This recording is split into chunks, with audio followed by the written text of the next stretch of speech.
Stock market आसमान की बुलंदियों को छू रहा है। सेंसेक्स 60,000 का लेवल टच करने वाला है एंड इस बुल मार्केट में काफी सारे इन्वेस्टर्स अपने पोर्टफोलियो पे बहुत ही अच्छा प्रॉफिट देख रहे हैं, जहां पे लास्ट 2 इयर्स में मार्केट ने बहुत ही ज्यादा अच्छे रिटर्न्स दिए एंड यहाँ पे जो इन्वेस्टर्स पहले से इन्वेस्ट कर रहे थे मार्केट में वो एंड जो इन्वेस्टर्स नए आए हैं मार्केट में, जहाँ पे बहुत सारे investors specially last few years में नए आए एंड ये सारे इन्वेस्टर्स अपने पैसों पे बहुत ही अच्छा प्रॉफिट बना रहे हैं, जो बहुत ही ज्यादा खुशी की बात है। But the thing is bull market is not gonna be continued forever and that is why हमें as a long term investor कुछ सारी चीजों का बहुत ही ज्यादा ध्यान रखना जरूरी हो जाता है बुल मार्केट में। And in this episode we are gonna discuss कौन सी ऐसी चीजें जिसका हमें एज एन इन्वेस्टर बहुत ही ज्यादा ध्यान रखना चाहिए बुल मार्केट में। So everything in this episode, let's get started.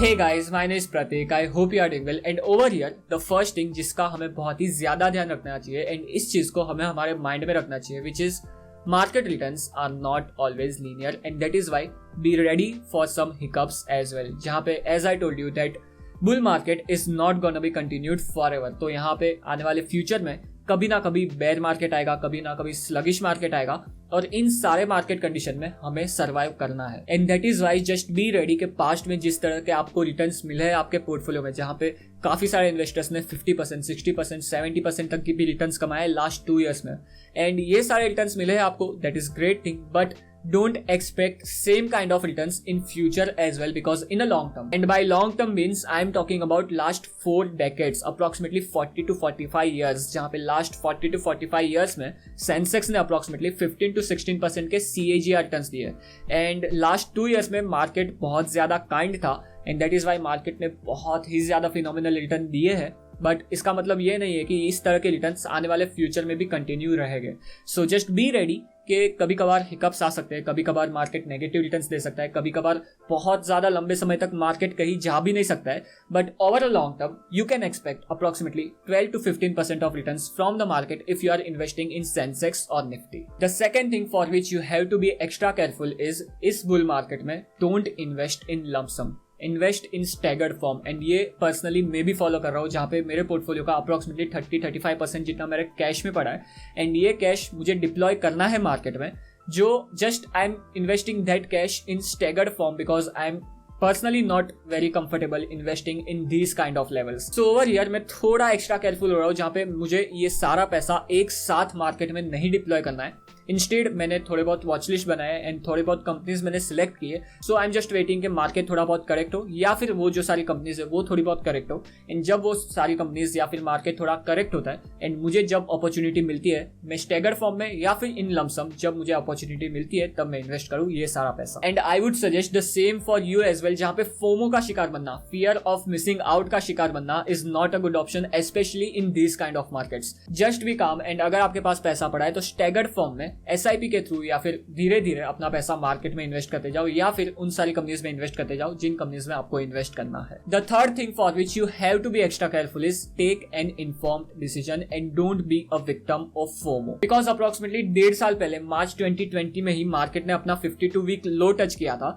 And उन लेवल से मार्केट बहुत ही ज्यादा ऊपर आ गया एंड यहाँ पे काफी सारे इन्वेस्टर्स फोमो का शिकार बन गए रहेंगे, जहाँ पे काफी सारे इन्वेस्टर्स को इन्वेस्ट करना रहेगा मार्केट में बट बाद में उनको वो सारे लेवल्स मिले ही नहीं जिन लेवल्स पे उनको इन्वेस्ट करना था एंड इसी वजह से now they are investing in whichever level they are getting. So they are thinking that they missed the opportunity and now they have to invest as soon as possible and this is not the case guys. Just take an inform decision and आंख बंद करके किसी भी level पे किसी भी stock में invest ना करो तो वही बेहतर रहेगा। एंड अगर आपको पैसा इन्वेस्ट करना ही है तो सेकंड पॉइंट, जहाँ पे स्टैगर्ड फॉर्म में अगर आप अलोकेशन लेते हो किसी भी कंपनी में या फिर मार्केट में, then that would be the best option for you. The fourth thing for which you have to be extra careful is be ready for bear market as well, especially those investors जो नए आए market में, जिन्होंने 1-1.5 साल पहले ही market में invest करना पैसा अपना स्टार्ट किया है एंड जिन्होंने कभी बेयर मार्केट देखा ही नहीं है।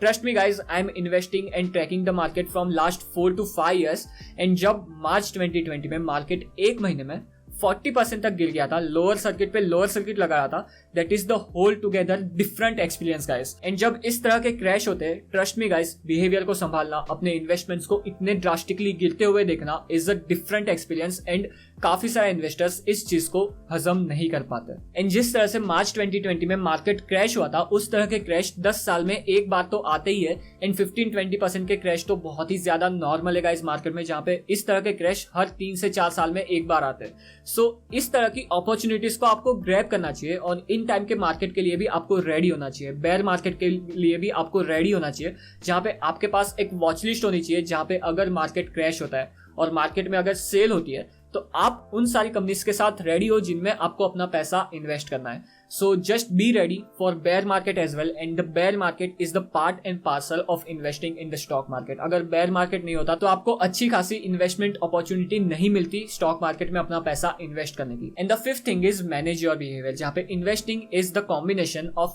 art and science. And यहाँ पे science में थोड़ी बहुत numbering रहती है, but major part I personally believe that art का रहता है, जहाँ पे art में क्या आता है, managing your behavior, managing your emotions. And trust me guys, long term में अगर आप अपने behavior को अच्छे से manage कर पाओगे, देन आई बेट आप एक सक्सेसफुल अच्छे इन्वेस्टर बन पाओगे।